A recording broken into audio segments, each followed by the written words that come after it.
दोस्तों, विश्राम हमारे जीवन का अभिन्न अंग है। बिना विश्राम किए हुए जीवन की कल्पना हो ही नहीं सकती। जिस तरह से आहार, खाना, पीना, ब्रह्मचर्य, व्यायाम करना, प्राणायाम करना ये हमारे जीवन का अंग है, ठीक उसी तरह से विश्राम करना यानी कि अच्छी नींद लेना ये भी हमारे जीवन का अभिन्न अंग है।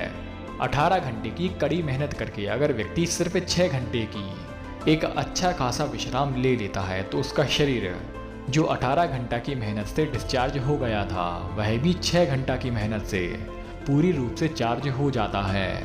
वैसे दोस्तों, विश्राम बहुत तरह के होते हैं, लेकिन आज हम विशेष करके जानने वाले हैं पाचन तंत्र के विश्राम के बारे में। जब हम खाना खाते हैं, खाने को अच्छे से चबाते हैं तो खाना जाता है हमारे पेट में और यह प्रोसेस होता है लीवर से।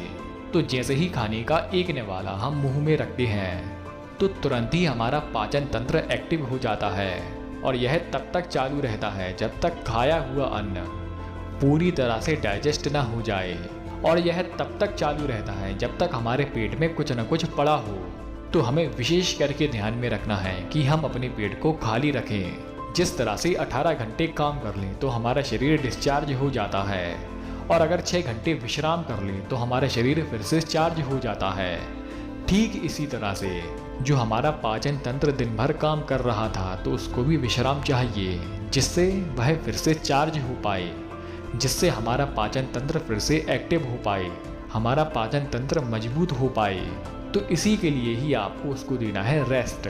आपको अपने पाचन तंत्र को विश्राम देना है। आप देखना कि कोई व्यक्ति जिस दिन ज़्यादा काम करता है तो उस दिन उसको ज़्यादा रेस्ट की ज़रूरत होती है, यानी कि ज़्यादा विश्राम की ज़रूरत होती है।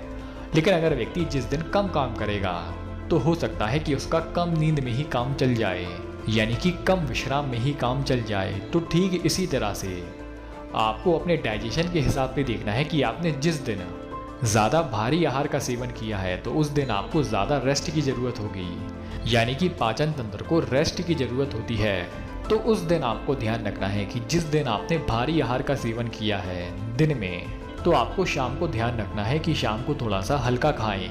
या अगर आपने रात में ज़्यादा खा लिया है तो आपको ध्यान रखना है कि आपको अगले दिन नाश्ते के रूप में हो सकता है कि आप नाश्ता स्किप कर सकते हैं, क्योंकि जो रात में खाया हुआ भोजन था वह पूरी तरह से डाइजेस्ट नहीं हुआ।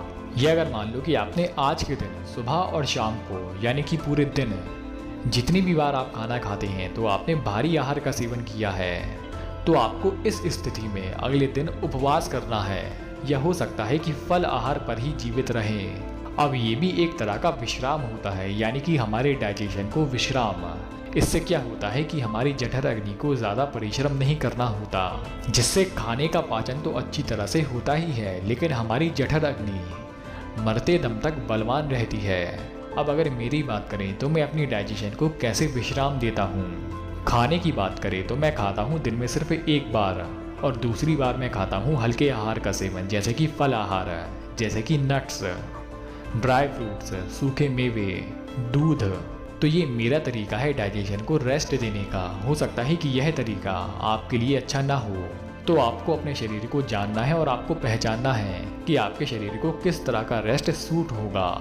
तो दोस्तों, उम्मीद करता हूँ कि आपको यह वीडियो पसंद आई होगी। आपने वीडियो यहाँ तक देखी, आपका बहुत बहुत आभार। धन्यवाद।